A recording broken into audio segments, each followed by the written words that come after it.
There are two kinds of funerals. One is hell for someone who has truly passed away.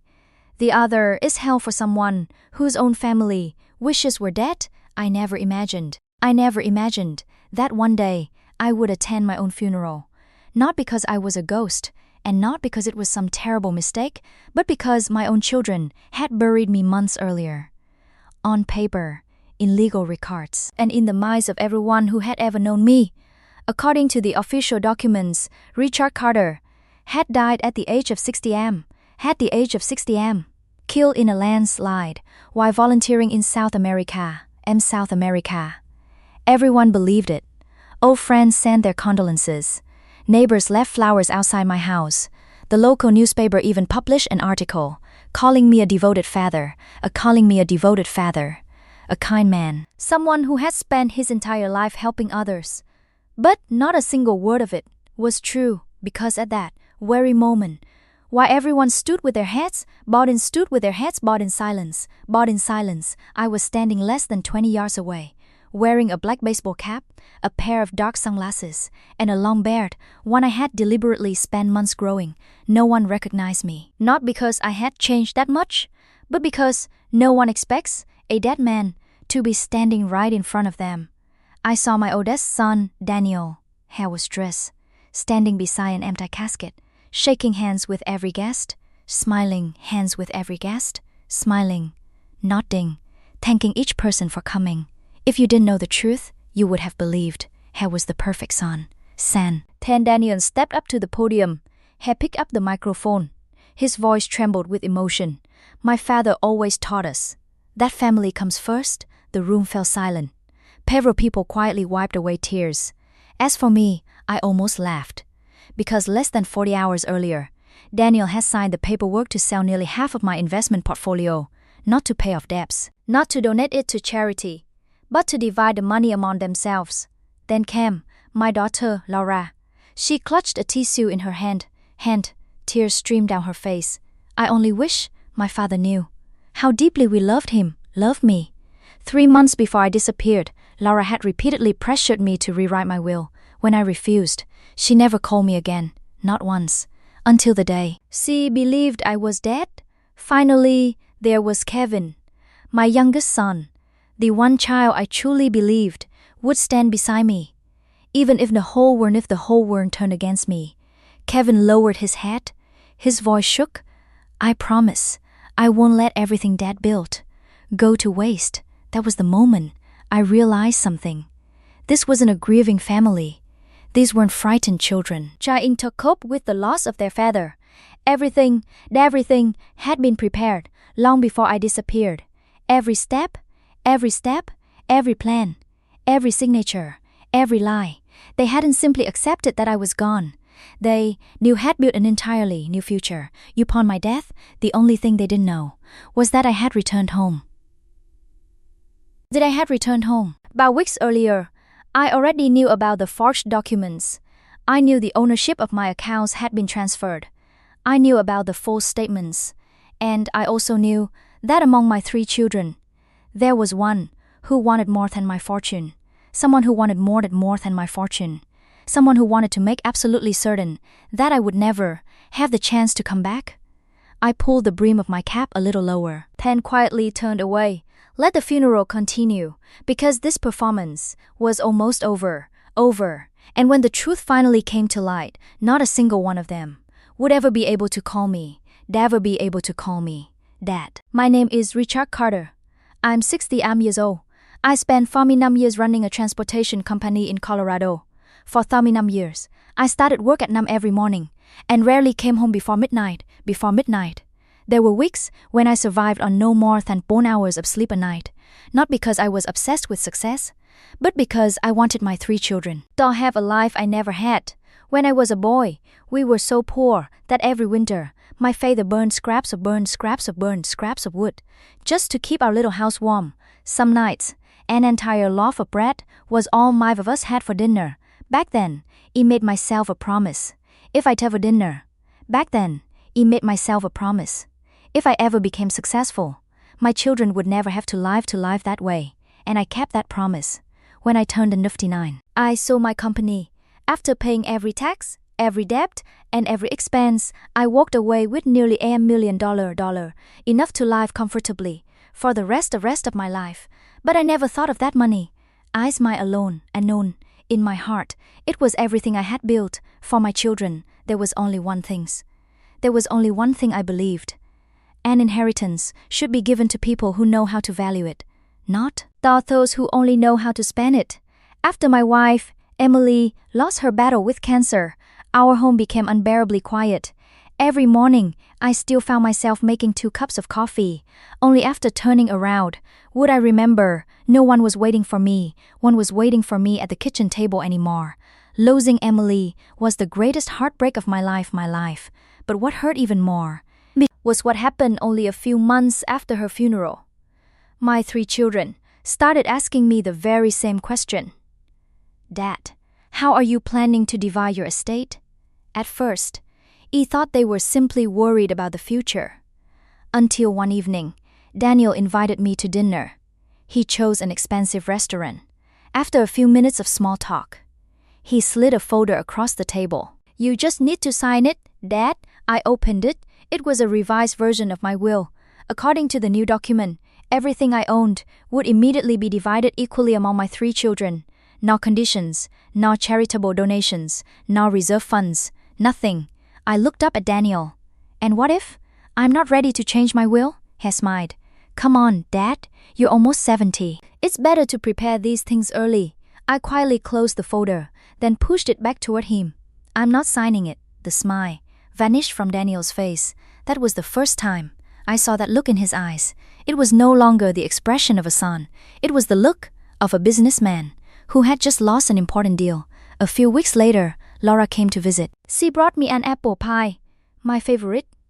At first, I thought she simply wanted to spend time with me, until she finally said, Dad, if something ever happened to you, sorting out the inheritance would be so complicated. I slowly set down my teacup, smiled gently, and replied, Laura, I'm still alive. She forced an awkward smile. I know. I'm just saying, we should think ahead. From that day on, every phone call eventually led back to my will. Sometimes she'd say, it'll prevent the family from fighting. Other times, you should think about your grandchildren. Then there was Kevin, my youngest. He never asked about money directly. Instead, he always complained. Work wasn't going well. The bank was pressuring him. His kids were expensive to raise. Every visit ended exactly the same way, with him asking for money. $1,000, 10,000, 20,000. I never said no, until one afternoon, I reviewed my financial records. In just 3 years, I had given Kevin more than $400,000. I called him over, placed the statements in front of him. So you realize, this amount is enough to buy a small house? Kevin lowered his head. He said nothing. I asked quietly, where did the money go? His answer barely rose above a whisper. I invested it. I lost everything. I sighed. I didn't yell. I didn't blame him. I simply said, starting today, I won't be giving you any more money. Kevin stood up without another word. That was the last time he ever hugged me before walking out the door. 3 months later, he finally decided to do something Emily had always wanted us to do together. Travel, not for luxury, not for sightseeing, but to join a volunteer program, helping build schools for children in the mountains of Colombia. Volunteer of Colombia. Before I left, I invited all 3 of my children over for dinner. I wanted one simple evening together. Just family, nothing more. But even during that final dinner, the only thing they talked about was money. Daniel asked, how long will you be gone? Laura asked, have you updated your will yet? Kevin asked, if we need money while you're away, can we access your accounts? I looked at each of them. For the first time in my life, it felt like I was sitting at the table with 3 complete strangers. Dinner ended in silence. As I walked them to the front door, something Emily once told me echoed in my mind. Words I hadn't truly understood until that very moment. Richard, never judge your family when they need you. Watch how they treat you when they believe they no longer need you. I locked the front door, rolled my suitcase toward the car. Without realizing, it would be the last time my 3 children would ever see me. would ever see me as a man who was still alive. 3 days after I arrived in Colombia, everything was going exactly as planned. During the day, I worked alongside other volunteers, building walls, repairing roofs, and repainting old classrooms. In the evenings, I often sat on the front porch of a local family's home, watching children laugh as they chased each other down the dusty red roads. Out there, no one knew I had once been a businessman. No one knew I was worth millions of dollars. To them, I was simply Minzer, Richard, and for the first time in many years, I felt truly at peace until the morning of the 4th day. A heavy rainstorm lasted for hours. The mountainside began to give way. People started screaming. The entire village erupted into chaos. Everyone ran. Several volunteers and I rushed toward a collapsing house to pull the children to safety to all. Then, a massive boulder broke loose. It crashed directly into our pickup truck. My phone, my passport, my luggage, everything I owned was inside that truck. Within minutes, it disappeared beneath tons of mud and rock. The only road into the village was completely destroyed. The electricity went out. Cell service disappeared. We were completely cut off from the outside world. It took nearly 2 weeks before rescue crews finally reopened the road. I traveled with them back to the nearest city. The very first place I went was the United States Embassy. They helped me obtain temporary identification, but because every official document I owned, had been buried in the landslide. The verification process took much longer than expected. I tried calling home. The first call went unanswered. The second, no answer either. I texted Daniel. Nothing. Laura. Nothing. Kevin. Silence. I tried to reassure myself. Maybe they were just busy. 10 days later, I finally boarded a flight back to Denver. The moment the plane landed, I turned my phone back on. More timed emails, dozens of missed calls. But the thing that sent a chill down my spine was a news headline that appeared on my screen. Businessman Richard Carter confirmed death in Colombia landslide. I read it again and again, unable to understand what I was seeing. I was holding my own phone, standing inside the airport. Yet according to the news, I was dead. I immediately called Daniel. His number was unreachable. I called Laura. She had blocked my number. I called Kevin. His phone was turned off. A terrible feeling settled in my chest. I grabbed a taxi and headed home. But as we turned onto my street, I froze. A large sign stood in front of my house. For sale. I stepped out of the cab. The locks had been changed. The doorbell no longer worked. A woman I had never seen before opened the front door. Can I help you? My name is Richard Carter. Live here. She looked at me, completely confused. I'm sorry, I bought this house 2 weeks ago. From Mr. Richard Carter's children. I couldn't move. She continued. They told me their father had passed away. I'm so sorry. After that, I barely heard another word. That house was the home Emily and I built together. It was where we raised our children. It was where I believed I would spend the rest of my life. And yet, just a little over a month after I disappeared, it belonged to someone else. I drove straight to my bank. I handed over the temporary identification issued by the U Embassy. The bank employee checked my information, then slowly looked back up at me. Her face had turned pale. Sir, our system indicates that you are deceased. All of your accounts have been frozen. Your assets have already been transferred to your legal heirs. I took a slow, deep breath. I'm standing right in front of you. How could I possibly be dead? She swallowed hard, then quietly said, Please wait here. I need to contact our legal department. 20 minutes later, a man in a dark suit walked into the room. He shook my hand. I believe you are Richard Carter. But, legally speaking, you no longer exist. Those words sent a chill through my entire body. No longer exist. 30 years, building a business, a lifetime of hard work, and because of a single fraudulent file, I had become a man who no longer existed. On paper, that afternoon, I rented a small hotel. For the first time in nearly 40 years, small hotel room.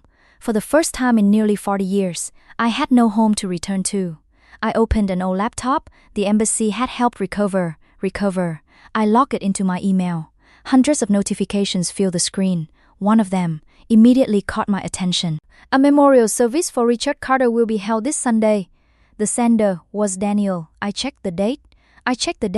Only 3 days away. I slowly closed the laptop. I didn't call my children again. I didn't contact the police. I didn't reveal that I was alive.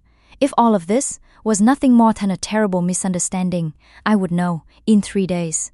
But if it was a conspiracy, would expose themselves. He picked up my phone and called an old friend.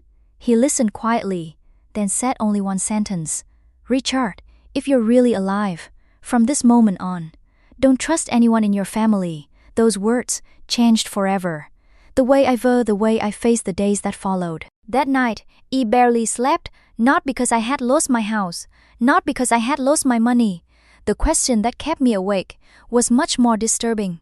Who was the first person to decide that I should die, Daddy should die? Daniel, Laura, Kevin, or all three of them? The next morning, I went to see the old friend who had spoken to me the night before. His name was Thomas Reynolds, 70 years old, a retired attorney. We had known each other for nearly 30 years. Thomas stared at me for a long moment. Then he wrapped me in a tight embrace. I honestly thought I'd never see you again. I gave him a faint smile. The truth is, the entire country thinks the same thing. Thomas didn't smile. Instead, had placed a thick file on the table. Richard, I have something you need to see. It was a copy of the legal petition declaring me deceased. The applicant, Daniel Carter. Witness, Laura Carter. Final confirmation, Kevin Carter. I turned the pages one by one. My hands began to shake. All three of my children were there, had signed. All three of my children were there. All three had signed. All three had sworn before the law that they firmly believed their father was dead, but something immediately caught my attention. The paperwork had been filed only days after the landslide. Days. A man disappears overseas. No body recovered. No DNA confirmation. No official declaration from the United States government. And yet, my children were already demanding that my estate be processed. Thomas pointed to one line. Look at this date. Thomas pointed to one line. Look at this date. I looked. It was the very same day. The U.S. Embassy in Colombia was still actively searching for missing Americans. In other words, before the government reached a conclusion, my children reached one themselves. Thomas looked me straight in the eye. Joe, you know what disturbed me the most? I shook my head. It wasn't the paperwork. It was the speed. He opened another folder. Normally, a grieving family spends time searching, or at the very least, they wait for more information. But your children called the attorney every single day. They kept pushing. They kept asking for updates, as if they were afraid someone might come back. I slowly clenched my fists. Then suddenly, a memory surfaced. About 2 months before my trip, Daniel had asked me, Dad, Joe, you still have your old investment accounts? Same password as before. I laughed. Why are you asking? In case something happens to you, we'll know how to handle everything. Back then, I Hare was simply being responsible. Now, I finally understood Hare wasn't concerned. He wasn't concerned. He was gathering information. Thomas closed the file. Richard, I don't think this is everything. If you want the truth, you need an investigator. I know someone. That afternoon, I met Sarah Mitchell, 91 years old, a former FBI investigator. After retiring, she opened her own private investigation firm. Sarah didn't waste time asking questions. She simply said, give me 40 hours. If there's anything suspicious, you'll find it. 2 days. They felt like high years. I never left my hotel room. I contacted no one. I simply waited. Exactly 40 hours later, Sarah returned. In her hands was a large evidence box. She placed it on the table without saying a word. She slid it toward me. You should see this for yourself. The first document, phone records. During the weeks I was missing, Daniel called one attorney 17 times. Laura con attorney. Laura contacted a real estate brokerage 11 times. Kevin visited my bank 6 different times. Every one of those actions took place before there was any official confirmation that I was dead. He turned to the next page. Printed emails. One subject line immediately caught my eye. Speed up the process? The sender, Daniel. The email contained only one sentence. If this drags on much longer, things will become complicated once the embassy completes its investigation. My heart nearly stopped. He knew. The embassy was still investigating. Which meant Daniel fully understood there was still a chance I was alive. And yet, he wanted the estate settled before I could return. Sarah looked at me. There's more. She pressed play. On an audio recording, the first voice was Daniel's. How much longer? Another man replied.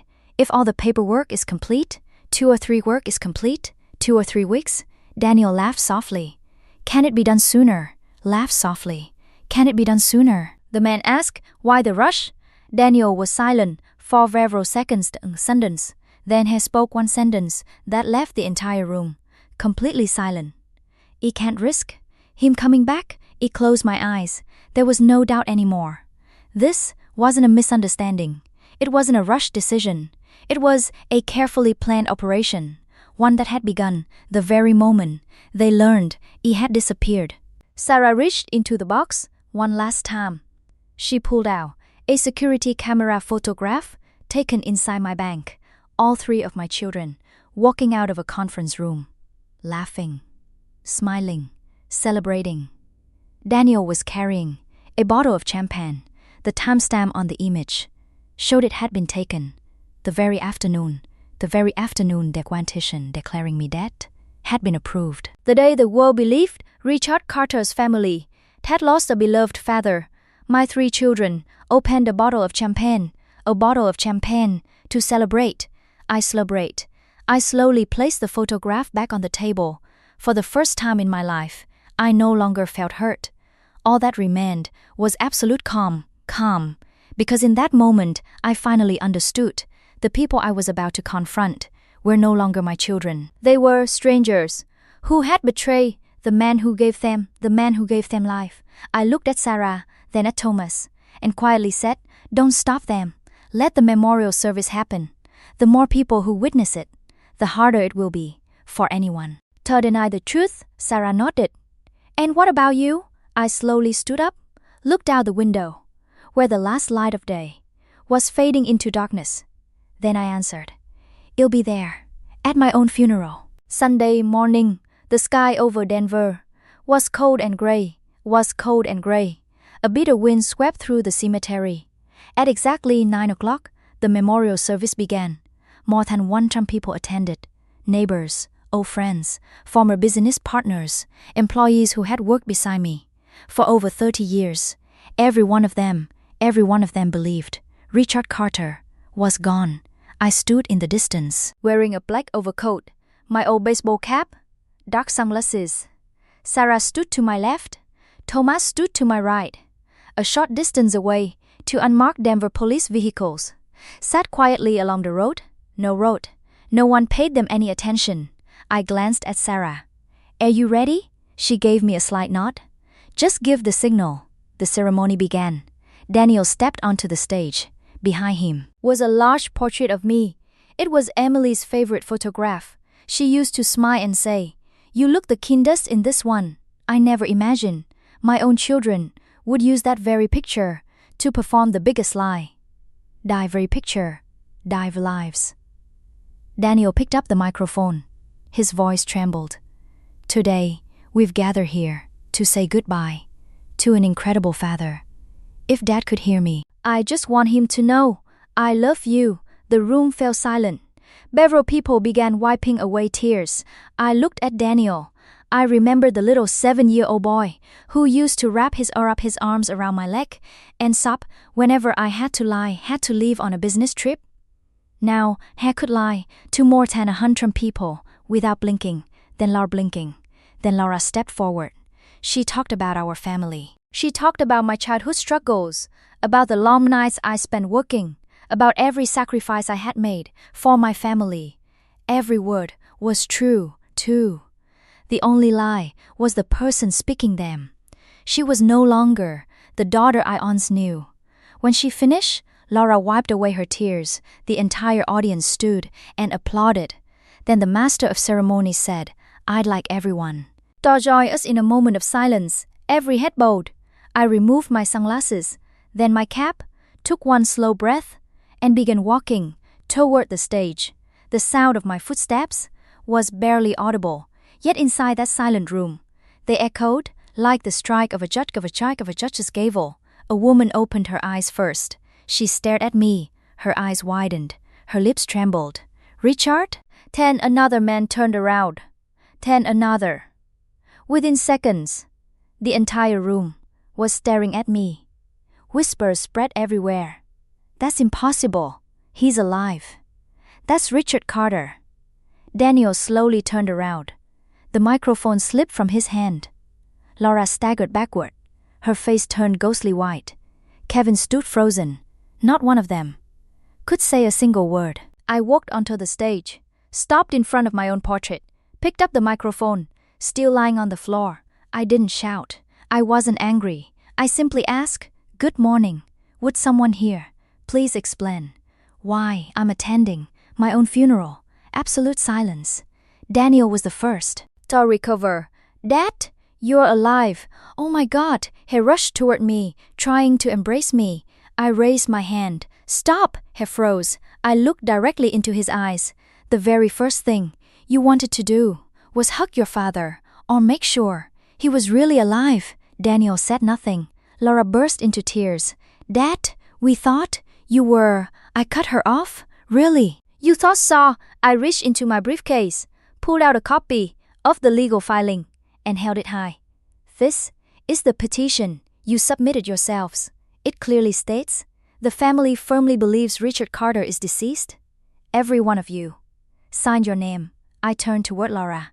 "If you only thought I was dead, why did you sign it?" Laura broke down crying, but no words came out. Kevin stepped forward, his entire body shaking.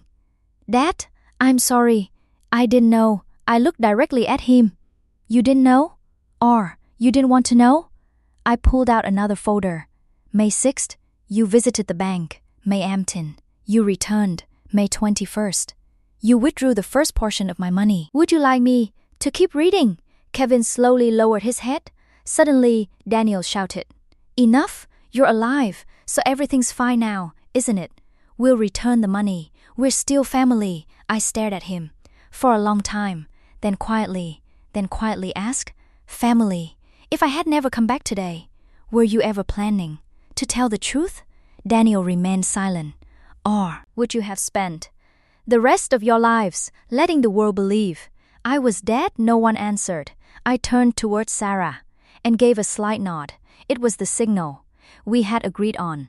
Immediately, more plainclothes police officers entered the chapel. Behind them came 2 investigators from the district attorney's office. The district attorney's office.